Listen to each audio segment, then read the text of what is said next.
Welcome back my family. आप लोग कैसे हो? आप लोग को मेरे यूट्यूब चैनल पे स्वागत है लक्ष्मी रिएक्शन में। तो फ्रेंड्स, आज वीडियो हम बनाएंगे कि किस कर्म करने के बाद मतलब मनुष्य के जन्म मिलता है, तो उसके ऊपर रिएक्शन वीडियो बनाएंगे। वीडियो शुरू करने से पहले सब्सक्राइब कर दीजिएगा, लाइक कर दीजिएगा, शेयर कर दीजिएगा, बेल आइकन पे क्लिक कर दीजिएगा। आने वाली हर एक वीडियो को नोटिफिकेशन आप लोग को मिलती रहेगी। तो वीडियो शुरू करते हैं। अगले और पिछले जन्म के बारे में जानने की उत्सुकता अधिकांश लोगों में होती है। इसे जानने के कुछ तरीके धर्म पुराणों में बताए गए हैं। इस जन्म में मनुष्य योनि मिलने का अर्थ यह नहीं है कि अगला जन्म भी इसी योनि में मिलेगा, क्योंकि जीवन मरण और अगला जन्म सब कुछ कर्मों के आधार पर ही तय होता है। गरुड़ पुराण में मनुष्य के हर कर्म का लेखा जोखा दिया गया है, जो न केवल उसके पाप पुण्य का निर्धारण करते हैं, बल्कि मरने के बाद मिलने वाली सजा और अगले जन्म की योनि के बारे में भी बताते हैं। कई बार गलत कार्य करने वाले यह सोचते हैं कि कोई उन्हें देख नहीं रहा है, इसीलिए कई बार लोग ऐसे पाप कर देते हैं जिनके गंभीर परिणाम न केवल इस जीवन में बल्कि अगले जीवन में भी भुगतने पड़ते हैं। दोस्तों, स्वागत है आपका हमारे चैनल वैदिक ज्ञान संगम में। आपसे विनती है कि चैनल को सब्सक्राइब कर लीजिए और कमेंट बॉक्स में जय श्री नारायण लिखकर परमात्मा को अपना आभार व्यक्त कीजिए। अगले जन्म को लेकर लोगों के मन में जिज्ञासा होती है कि वे मनुष्य बनेंगे या पशु या फिर कीड़े मकोड़े। यदि इंसान बनेंगे तो महिला के रूप में जन्म लेंगे या पुरुष के रूप में। इस बारे में गरुड़ पुराण में जो बताया गया है उसे आप इस वीडियो में आगे देखेंगे। दोस्तों, पाप कर्मों के अनुसार आपको अपने अगले जन्म में मनुष्य, पेड़ पौधे, कीड़े मकोड़े, पक्षी, सांप, छछूंदर इत्यादि योनियों में से कौन सी योनि मिलेगी, यह जानने से पहले जानना जरूरी है कि क्या सच में पुनर्जन्म होता है। आइए इस बात को एक उदाहरण से समझते हैं। कई बार बालक जब पैदा होता है तो उनमें किसी प्रकार का दोष होता है। कई बालक किन्नर पैदा हो जाते हैं या फिर ऐसे पैदा होते हैं जिनमें कोई शारीरिक दोष होता है। जैसे कोई जन्म से ही विकलांग पैदा होता है या जन्म से ही देखने में असमर्थ होता है। ऐसा होने के पीछे विज्ञान अपना तर्क देता है। दोस्तों, धर्म ग्रंथों में इसके पीछे का कारण कर्मफल दोष बताया गया है, क्योंकि इस जीवन में बच्चे को उसके पिछले जन्म के कर्मों के आधार पर कष्ट भोगना तय होता है, इसलिए शारीरिक असमर्थता पैदा होने के साथ ही आती है। भविष्य पुराण में लिखा हुआ है कि पांडव भाइयों को अलग अलग घरों में जन्म अपने अपने कर्मों के अनुसार मिला था। गरुड़ पुराण में लिखा है कि जब तक शिशु माँ की कोख में रहता है तब तक उसे पिछले जन्म का सब कुछ याद रहता है। उसे यह भी स्मरण होता है कि उसने पिछले जन्म में क्या क्या कर्म किए थे। दुखी होकर वह जीव ईश्वर से यही प्रार्थना करता है कि इस जीवन में वह सत्कर्म करेगा और भगवान का नाम जपता रहेगा। परंतु जैसे ही शिशु माता के गर्भ से निकलकर इस पृथ्वी लोक पर आता है, ईश्वर की माया द्वारा उसकी स्मृति खत्म कर दी जाती है और वह जीव फिर से सब कुछ भूल मोह माया में कुछ ऐसा उलझ जाता है कि परमात्मा के लिए उसके पास समय ही नहीं बचता। गरुड़ पुराण में जीव के द्वारा किए जाने वाले कई तरह के पापों और उन पापों के निमित्त जो भी सजाएं दी जाती हैं, उसके बारे में भगवान विष्णु ने विस्तार से बताया है। जो व्यक्ति पराई स्त्री से संबंध बनाता है उसे नरक में जाना पड़ता है। वहां उसे कई कष्ट भोगने पड़ते हैं और इसके बाद उसे अलग अलग योनियों में एक के बाद एक कई जन्म लेने पड़ते हैं। वह सबसे पहले भेड़िया बनता है, फिर एक कुत्ते के रूप में जन्म लेता है, उसके बाद सियार, फिर गिद्ध, फिर सांप, फिर कौवा और अंत में बगुला बनता है। इन सब योनियों के कष्ट झेलकर उसे फिर से मनुष्य योनि की प्राप्ति होती है। लेकिन जो व्यक्ति किसी स्त्री के साथ जबरदस्ती संबंध बनाता है उसे तो नरक भोगने और कई योनियों में जन्म लेने के बाद मनुष्य योनि में किन्नर के रूप में जन्म मिलता है। गरुड़ पुराण में बताया गया है कि जो व्यक्ति अपने बड़े भाई का अपमान करता है, समाज के सामने उसे लज्जित करता है, अगले जन्म में वह व्यक्ति कौंच नामक पक्षी के रूप में जन्म लेता है। इस योनि में उसे 10 वर्षों तक का कष्ट भोगना पड़ता है। उसके बाद ही उसे मनुष्य योनि प्राप्त होती है। दोस्तों, गरुड़ पुराण के अनुसार अपने सच्चे मित्र का अपमान करने वाला गधे की योनि भोगता है। गधे का जीवन काल 25 से 30 वर्षों का होता है। अब यहाँ आता है कर्म फल सिद्धांत।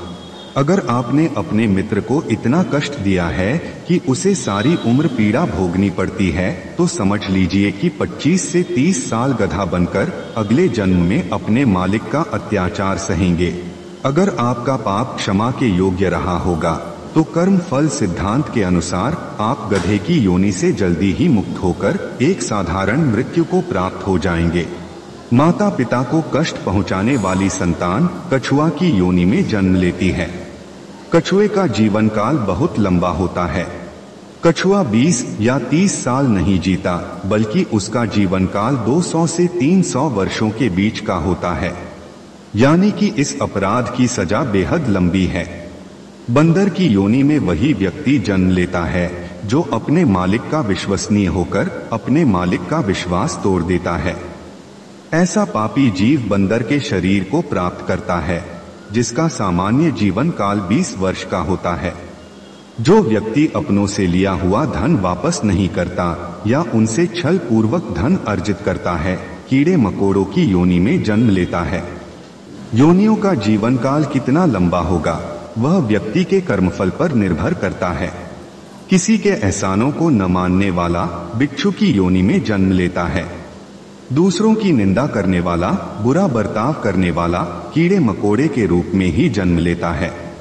ये एक ऐसी योनि है जिसमें आप कितने भी प्रतिभाशाली हो, आप में कितना भी हुनर क्यों न हो, आपको सम्मान कभी नहीं मिलता। उदाहरण के लिए एक चींटी को ही ले लीजिए। नीचे गिरती है, फिर चलती है, मंजिल तक पहुंचे बिना नहीं रुकती, परिश्रमी होती है, किसी को नुकसान नहीं पहुंचाती, फिर भी मनुष्य के पैरों के नीचे आकर मृत्यु को प्राप्त हो जाती है। लिहाजा जैसा आपने अपने पिछले जन्म में किसी और व्यक्ति के सम्मान को रौंदा था, अगले जन्म में उस जीव आत्मा के साथ भी ठीक वैसा ही होता है। गरुड़ पुराण के अनुसार धन संपत्ति की चोरी करने वाले व्यक्तियों को कीड़े मकोड़े के रूप में जन्म मिलता है। जो व्यक्ति चांदी के सामान की चोरी करता है वह कबूतर बनता है। जो व्यक्ति वस्त्रों की चोरी करता है वह तोता बनता है। सुगंधित पदार्थों की चोरी करने वाला व्यक्ति छछूंदर के रूप में जन्म लेता है।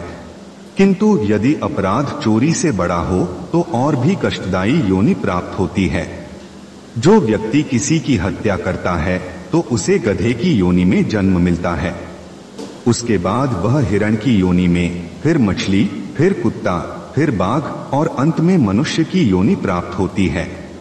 देवताओं और पितरों को संतुष्ट किए बिना मरने वाला व्यक्ति 100 वर्षों के लिए कौवे की योनि में ही जन्म लेता है। इसीलिए पितरों के श्राद्ध कराते समय कौवे को भोजन कराकर संतुष्ट करने का महत्व है। कौवा की योनि के बाद मुर्गा और फिर 1 महीने के लिए सांप की योनि में रहने के बाद ही उसके पापों का अंत होता है और उसे मनुष्य योनि में जन्म मिलता है।